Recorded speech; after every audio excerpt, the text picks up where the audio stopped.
School Nurse from the Black Lagoon by Mike Thaler, pictures by Jared. There's supposed to be a nurse at school. No one's ever seen her, at least no one that's ever come back. They say her office is behind the principal's. Her name is Miss Hurst, the nurse. And she's supposed to be a real where is it right?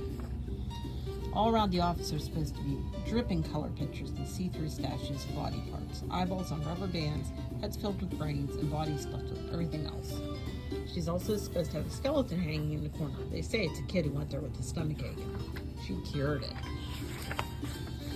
She never leaves her office. She must eat lunch there. They say she's always ready for any emergency. Once a kid got cut in half using a paper cutter. They say Miss Hurst gave him a Band-Aid and sent him home. Another kid got run over by the VCR cart and was flattened, and now he's a rug in her office. You don't go there unless you're really sick, and she knows if you're faking. She has a thermometer the size of a flagpole. It can read the temperature in your toenails. She has a tongue depressor as flat as surfboards, so you should only go there with major afflictions. Then there's a test. She measures her height against a wall chart. If you're too short, she stretches you on the rack until you reach a line. Then you have the eye chart.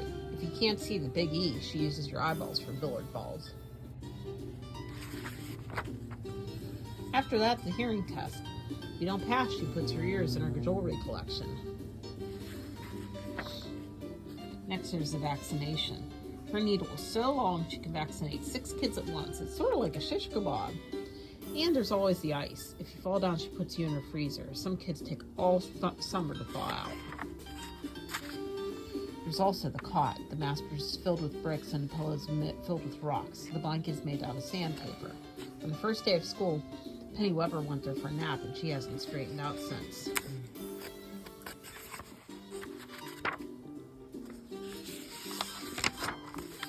Eric Porter went there with a toothache. Now we call him Gums.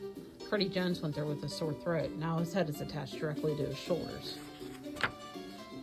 Uh-oh, I'm breaking out and blue dots are all over my hand. I must have leprosy. My hand will fall off. I'd better go to the school nurse. I walk into her office. Freddie Jones is taking a nap. Either that or he's dead. Miss Hurst is sitting at her desk. She looks pretty normal. Hello. I show her my hand. She wets the paper towel and gently rubs the blue dots until they disappear. How's that? She asks to see my pen. I take it out of my pocket and she shows me where it's leaking. She smiles and gives me a new one. She's a miracle worker. I'm cured. She pats me on the head and tells me to visit anytime. I go back to class and write her a thank you letter with my new pen.